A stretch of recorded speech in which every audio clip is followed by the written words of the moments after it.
Viewers अर्थ पर nuclear war चालू होने की वजह से सभी इंसान ये बड़े बड़े सिटीज में जाकर रहना स्टार्ट कर देते हैं, जो लिटरली एक जगह से दूसरी जगह पर मूव हो सकती थी। और जो भी इंसान गलती से जमीन पर चले जाता उन्हें बहुत ही खतरनाक शिकारी पकड़कर मार देते थे। लेकिन अब कई सालों बाद एक बड़े सिटी के मालिक ने वो न्यूक्लियर बम वापस से बना लिया था, जिसकी वजह से अर्थ की ये हालत हुई थी। तो अब देखना है कि उनकी ही सिटी में रहने वाला एक लड़का कैसे अपनी टेक्निकल स्किल्स का यूज करता है और अपनी नई टीम बनाकर लड़ता है उन खतरनाक क्रिएचर से जो डार्क मैजिक करना जानते थे। इस बारे में तो बिना टाइम वेस्ट किए पता करना पड़ेगा। कहानी की शुरुआत में एक बहुत ही बड़ी चलती हुई सिटी दिखाई जाती है और अब सभी इंसान उन्हीं सिटीज में रहने लगे थे, क्योंकि अर्थ पर न्यूक्लियर वॉर शुरू होने की वजह से कोई भी जगह सेफ नहीं रह गई थी। लेकिन अब धीरे धीरे अर्थ पर रिसोर्सेज खत्म होने लगे थे, इसीलिए वो चलती फिरती बड़ी बड़ी सिटीज अपने से छोटे सिटीज पर हमला करके उन्हें अपने अंडर ले लेती थी। अब हमें अर्थ की सबसे बड़ी सिटी दिखाई जाती है, जिसका नाम द सिटी ऑफ लंदन था। उस सिटी के कमांडर का नाम वैलेंटाइन होता है, जो अपनी दूरबीन से देख रहा था कि उनके सामने एक छोटा सा शहर है जो भागने की कोशिश कर रहा था। लेकिन सिटी ऑफ लंदन उन्हें पकड़ने के लिए लगातार पीछा करते जा रही थी। उनके पास तो सबसे एडवांस टेक्नोलॉजी थी और अब सिटी ऑफ लंदन उस छोटे से शहर को अपने अंदर कैप्चर कर लेती है। ऐसा लग रहा था कि एक बहुत बड़े मॉन्स्टर ने उस सिटी को एकदम से निगल लिया हो और अब जिस सिटी को कैप्चर किया गया होता है उसके अंदर के सारे लोगों को बाहर निकाला जाता है।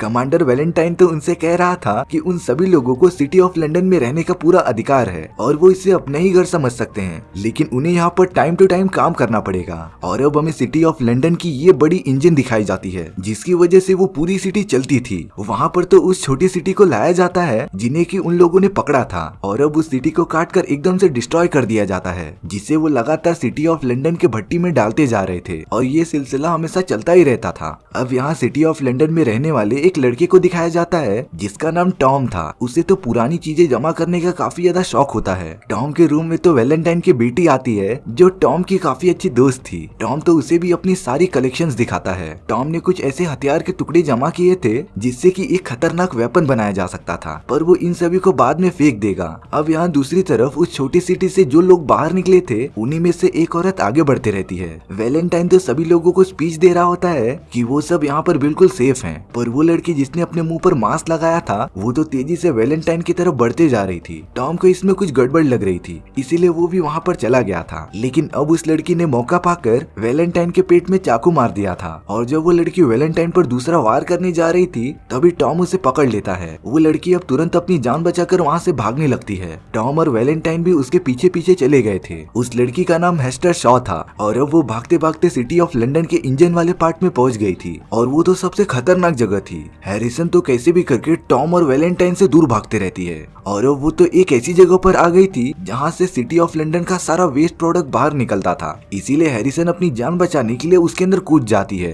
पर तभी टॉम ने सही टाइम पर आकर उसका हाथ पकड़ लिया था। हैरिसन टॉम को समझाती है कि वो वैलेंटाइन को जितना अच्छा समझ रहा है वो उतना है नहीं, उसने तो हैरिसन की माँ को मार डाला था। और ये बोलकर हैरिसन वहाँ से कूद जाती है और अब तो वो सिटी ऑफ लंदन से बाहर चली गई थी। जब टॉम के पास वैलेंटाइन आ जाता है तब टॉम ने भी वैलेंटाइन से ये बात शेयर की थी कि क्या उसने हैरिसन शॉ की माँ को मारा है। वैलेंटाइन तो इसका कुछ जवाब नहीं देता, पर जब टॉम वहाँ से जाने लगता है तब वैलेंटाइन ने जानबूझकर टॉम को धक्का दे दिया था और अब टॉम भी हैरिसन के साथ बाहर निकल जाता है। जब वैलेंटाइन की बेटी टॉम को ढूंढते ढूंढते वहाँ पर पहुँचती है तब वैलेंटाइन तो लिटरली उससे झूठ कहता है कि टॉम हैरिसन के साथ लड़ाई करते हुए सिटी से बाहर चला गया है। वैलेंटाइन की बेटी को तो कुछ समझ में ही नहीं आ रहा था और तभी वो उस जगह पर टॉम के एक फ्रेंड को देखती है जिसने कि यहाँ पर जो कुछ भी हुआ ये देख रखा था। अब यहाँ दूसरी तरफ टॉम और हेस्टर को दिखाया जाता है जो कि अब जमीन पर आ गए थे। टॉम तो एकदम से अनकॉन्शियस था। हेस्टर टॉम के सारी चीजों को लेकर वहाँ से जाने लगती है, तभी टॉम भी उठ जाता है और हेस्टर को फॉलो करने लगता है। हेस्टर तो टॉम पर बहुत ज्यादा गुस्सा होती है क्योंकि टॉम को उसे ढूंढते हुए यहाँ तक नहीं आना चाहिए था। तब जाकर टॉम हैरिसन को बताता है कि वो यहाँ पर अपनी मर्जी से नहीं आया, बल्कि उसे वैलेंटाइन ने जानबूझकर धक्का दे दिया था। दरअसल हेस्टर पिछले 5 महीने से प्लान बना रही थी कि वो वैलेंटाइन को कैसे मार सके,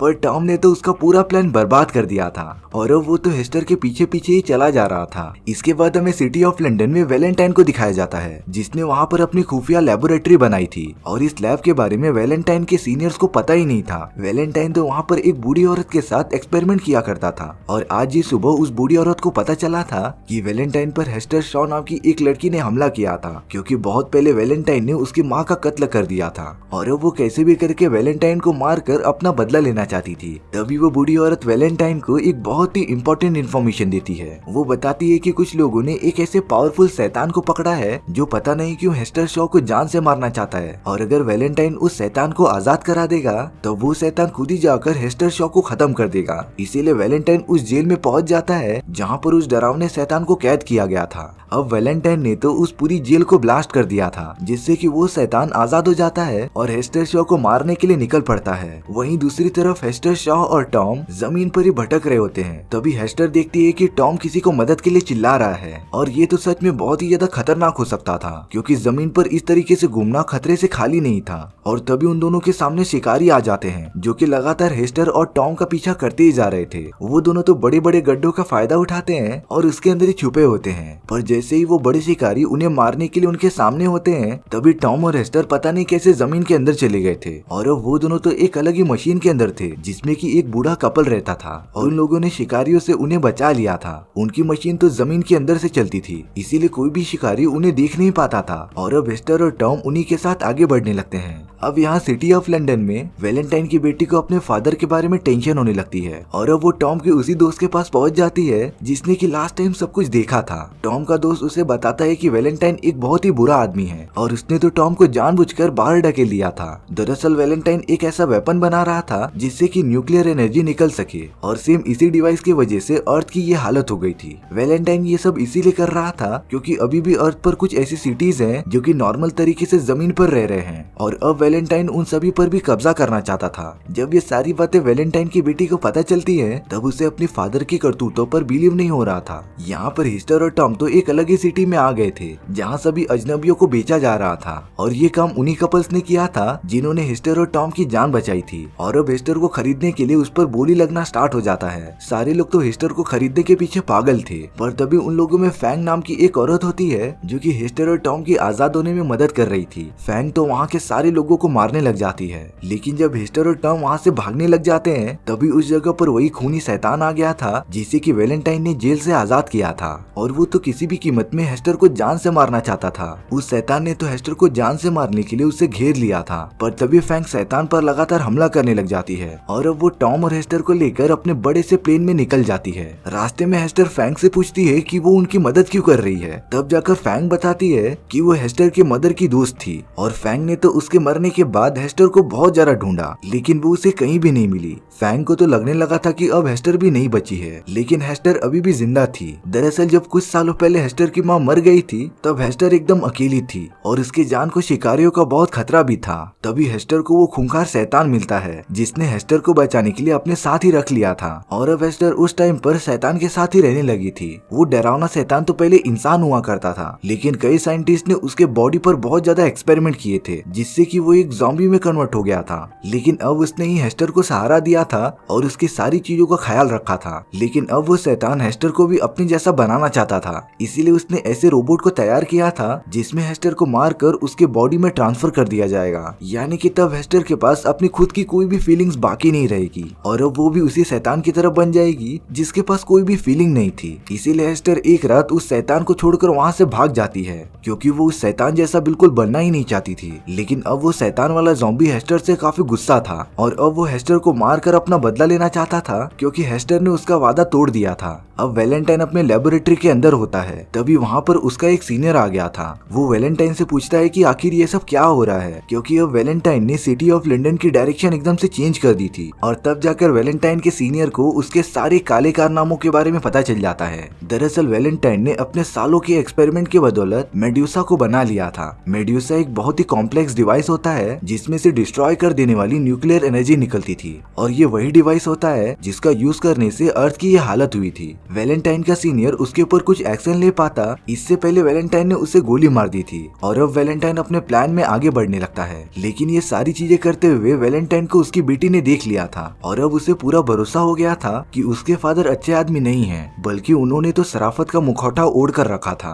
यहाँ पर फैंग हेस्टर और टॉम को लेकर अपने अड्डे पर आ गई थी, जहाँ उसके टीम के बाकी मेंबर्स रहते थे, और अब उन सभी को मिलकर इस बात का पता लगाना था कि वैलेंटाइन आखिर क्या प्लान कर रहा है। फैंग हेस्टर से पूछते रहती है कि उसके मॉम के मरने के बाद आखिर क्या हुआ था। हेस्टर बताती है कि वैलेंटाइन ने उनसे एक बॉक्स छीना था जो किसी चीज को कंट्रोल करता था, और तभी टॉम को इस बात का अंदाजा हो जाता है कि वो चीज क्या है। टॉम ने तो वो डिवाइस वैलेंटाइन के कमरे में देखा था, इसीलिए वो पेपर पे एक सिंबल ड्रॉ करने लगता है, और ये सिंबल को देखकर सभी लोग समझ जाते हैं कि वैलेंटाइन ने मेडुसा को बनाना स्टार्ट कर दिया था। लेकिन टॉम अपनी टेक्निकल स्किल्स अप्लाई करता है और उस मेडुसा को खत्म करने का एक तरीका बताता है। उन्हें एक क्रैश ड्राइव चाहिए रहेगी, जिसे अगर वो लोग उस डिवाइस में डालेंगे तो वो पूरी तरीके से बंद हो जाएगी। टॉम और बाकी सब ये सारी बातें कर ही रहे होते हैं, तभी उस जगह पर वो खतरनाक ज़ॉम्बी आ गया था जो कि हेस्टर को जान से मारना चाहता था। टॉम तो हेस्टर को उस ज़ॉम्बी से प्रोटेक्ट करने के लिए उसके सामने आ जाता है, लेकिन अब उस ज़ॉम्बी ने टॉम को उठाकर एकदम से पटक दिया था। वो तो उसे जान से मारने वाला था,